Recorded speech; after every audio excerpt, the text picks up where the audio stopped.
চাৰিওদিশে মুখাৰিত হৈ পৰিছে হৰি নামৰ ধ্বনিৰে, যিহেতু ভাদ মাহ চলি আছে।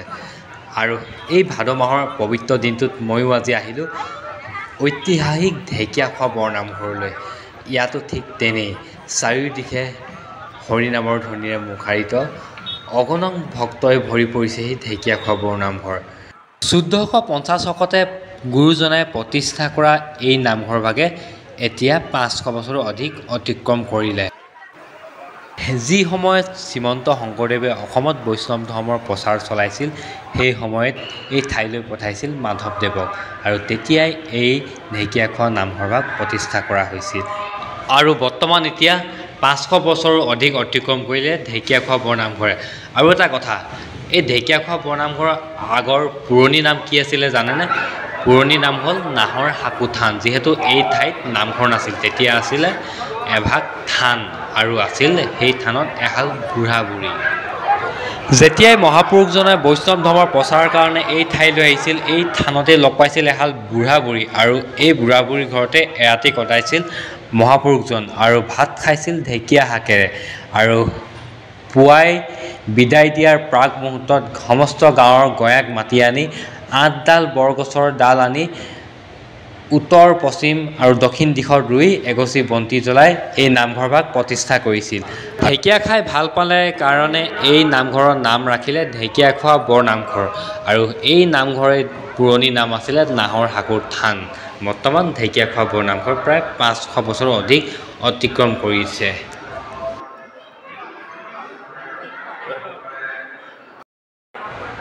আৰু আপুনি নামঘৰৰ বাটচুৱাইদি যেতিয়া সোমাই যাব নামঘৰলৈ, তেতিয়া আপুনি ৱালত দেখা পাব বিভিন্ন ধৰণৰ ছবি খোদিত কৰি ৰখা হৈছে, অংকন কৰি ৰখা হৈছে ৱালত। সেই তাহানি শ্ৰীকৃষ্ণৰ বাল্যকালৰ কিছুমান ছবি ইয়াত অংকন কৰা আছে।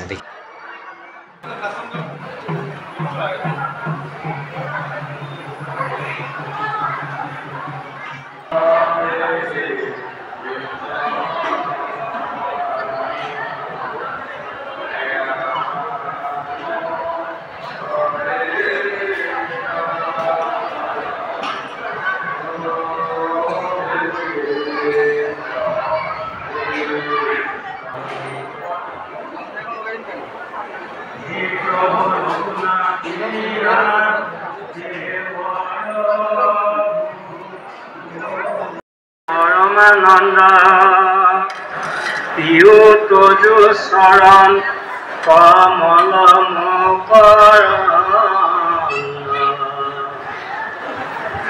হে ৰাম ৰাম ৰাম কৃষ্ণ ৰাম নাৰায়ণ।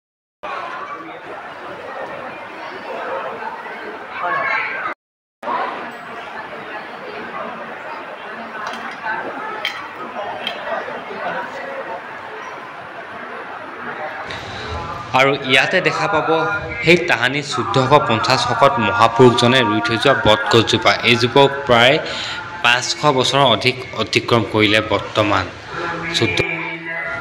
এই নামঘৰৰ আৰু এটা যদি সুন্দৰ পৰিৱেশ চাবলৈ হয় নহয়, নামঘৰ ভাগৰ পাছফাললৈ আহিব লাগিব, য'ত আপুনি দেখা পাব এখন সুন্দৰ ফুলনি, এখন নাৰ্চাৰী খুলি ৰখা হৈছে, য'ত আপুনি দেখা পাব এটা সুন্দৰ ফিচাৰী টাইপত খুলি ৰখা হৈছে, য'ত আছে বিভিন্ন ধৰণৰ ডাঙৰ ডাঙৰ মাছ, কাছৰ পৰা ধৰি অসংখ্য প্ৰাণী, আৰু লগতে আছে বিভিন্ন ধৰণৰ ফল ফুল গছৰ পৰা ধৰি অসংখ্য, আৰু লগতে অগণন বান্দৰ।